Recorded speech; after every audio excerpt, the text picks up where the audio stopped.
Sorry, I'm going to set this back to the beginning. And we'll reload the site so it actually does what I want it to do. Okay, so throughout the course of this class, we've been talking about 7 strategies for the assessment for learning, and our book basically broke it down into 3 different categories. Where am I going? Where am I now? And how can I close the gap? I'm going to break it down a little bit further for each of them. Where am I going really talked about making learning objectives known to students and writing it in a language way that students will be able to easily understand. It also talked about showing students strong and weak examples to help them get where they need to go. Where am I now?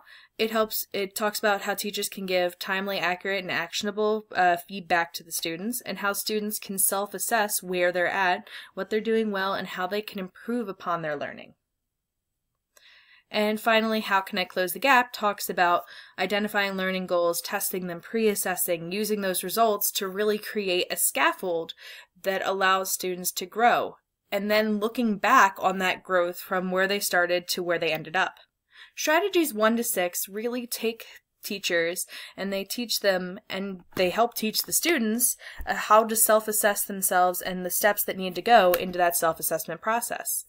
But for me, what I'm going to really be focusing on is strategy 7, which provides students the opportunities to track, reflect, and share on their learning progress.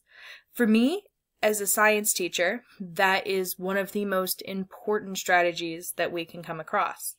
Now, I teach at 5th and 6th grade science in middle school, so I teach all areas of science, and really the 7th strategy breaks it down into its data, tracking of data, and communication parts of the scientific method.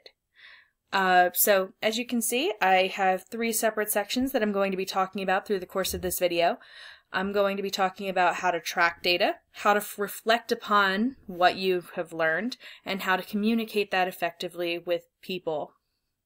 So first off, tracking learning. I really liked this diagram in our book because it shows areas where you can write dates as you take different assessments to kind of track where you're learning, and it basically shows how students are growing over time. In chapter 4, it really talked about this one strategy that I really want to try out, where it shows how all students are contributing to learning, and they talk about making a chain link that can basically just track the learning that the students have done all year, and it's a tangible, easily visible way of students seeing that.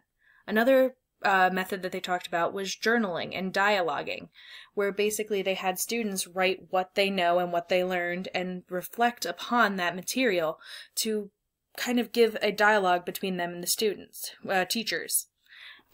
Communication is one of the most important parts in both science and basically for every student that is learning anything. Communication can be between student and teacher, between student and student, and between student and parent. One of the ways that they discussed in our book was in creation of portfolios. For portfolios, it really is students selecting the work that shows that they learned. It's them reflecting on everything that they have learned and picking out the best pieces of work to kind of display that. They pick their favorite work, their favorite thing they've created. It can be a science experiment conclusion that they've taken to show all the steps. It can be pictures that dialogue that experience. I remember when I was in kindergarten and when I was in 6th grade, we did portfolios.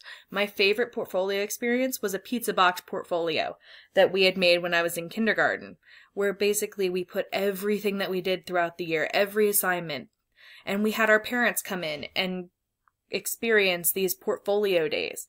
And it was amazing. We had a room full of probably around 20 kids and 40 parents in one room, all of us taking time to explain and share.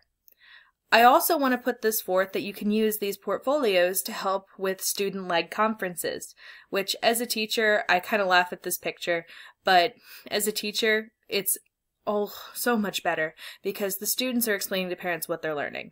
For me, as a teacher who is very reflective, I am already preparing for my next school year and how I can get these portfolios up and running because a lot of parents bring their students to our conferences at my school, and I really want to have student-led conferences instead. In conclusion, I just want to bring up that we are tracking results, reflecting upon the learning, and sharing with the community in our 7th strategy. But I also want to make sure that you don't forget the other 6 strategies. All those 6 strategies really lead up to what you are actually learning.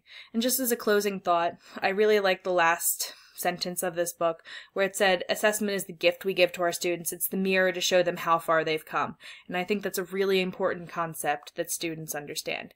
Thank you for watching my video, and I hope you guys had as much fun in this class as I did.